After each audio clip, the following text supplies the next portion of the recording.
अब दूसरा यूज लिखना है कैन का। कैन का यूज भी सकता है के लिए होता है। कैन का यूज भी सकता है के लिए होता है। इसीलिए मैंने पहले ही कहा था किसी भी मॉडल का मतलब नहीं होता है कि कैन का मतलब है सकता है, नहीं, वो किस सेंस में कहां पे यूज हो रहा है बस वो समझना है आपको, ठीक है।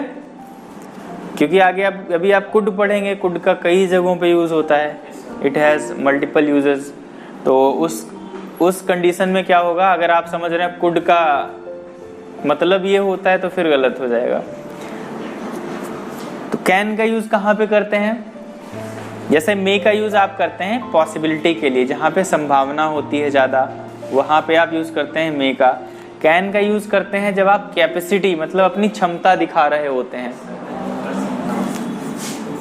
कैपेसिटी नीचे लिख लीजिएगा, क्षमता दिखाने के लिए कैपेसिटी, एबिलिटी। जब आप अपने आप को तुर्रम खां साबित करने की कोशिश कर रहे होंगे, ऐसे समझिए। कैन का यूज हम कहां पे करेंगे, जब आप कैपेसिटी दिखाएंगे, ability, I can do this, मैं ये कर सकता हूं। आप तुर्रम खां बन रहे हैं, है ना, बैल से लड़ा, मैं लड़ सकता हूं, आई कैन फाइट।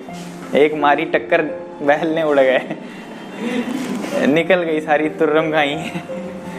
तो देखिए पॉसिबिलिटी जहां पे आएगी वहां पे मे लगा दिया, लेकिन जहां पे हम कैपेसिटी दिखाएंगे, अपनी एबिलिटी दिखाएंगे, मैंने ये पढ़ा है, मैं ये एग्जाम दे सकता हूं, तो आप एबिलिटी दिखा रहे हो ना अपनी, तो यहाँ पे क्या लगाएंगे, कैन। बहुत ही सिंपल सा बस डिफरेंस होता है दोनों में, स्ट्रक्चर वही रहेगा, subject plus can plus verb की फर्स्ट फॉर्म एंड ऑब्जेक्ट। क्षमता तो गलत लिखा है, तो ये वाला रहेगा, नहीं ये वाला क्षमता।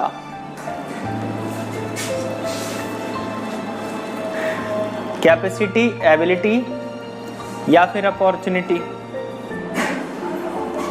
अपॉर्चुनिटी भी, अपॉर्चुनिटी की सेंस में जैसे हमने आपसे कहा यू कैन ग्रैब इट, तुम इसे हासिल कर सकते हो, अपॉर्चुनिटी है आपके लिए, तब उस सेंस में भी यूज करते हैं, ठीक है। Capacity, you can lift this stone, तुम इस पत्थर को उठा सकते हो, मतलब आपकी क्षमता दिखा रहा है, you can lift this stone, ठीक है। और एबिलिटी शो करना मतलब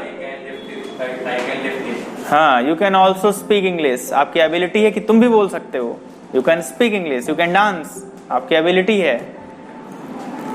अब संभावना है जहां पे सेम सेंटेंस को हम लोग मे से बना सकते हैं, जैसे कि यू मे डांस।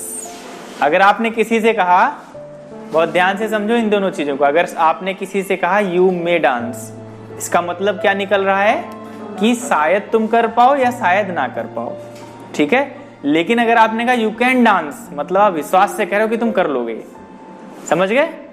यहाँ पे एबिलिटी शो कर रहा है कि तुम में वो एबिलिटी है और तुम कर लोगे, यू कैन डांस, कर लोगे। आपने अगर कहा यू मे डांस, तो शायद कर पाओ शायद ना कर पाओ, संभावना आ गई। दोनों में अंतर समझ में आया, शिवानी समझ में आया? मुझे लगा उसको देख के शौक हो गई, उसी को देखे जा रही हैं। चलिए, तो ये कैन का सिंपल सा यूज है।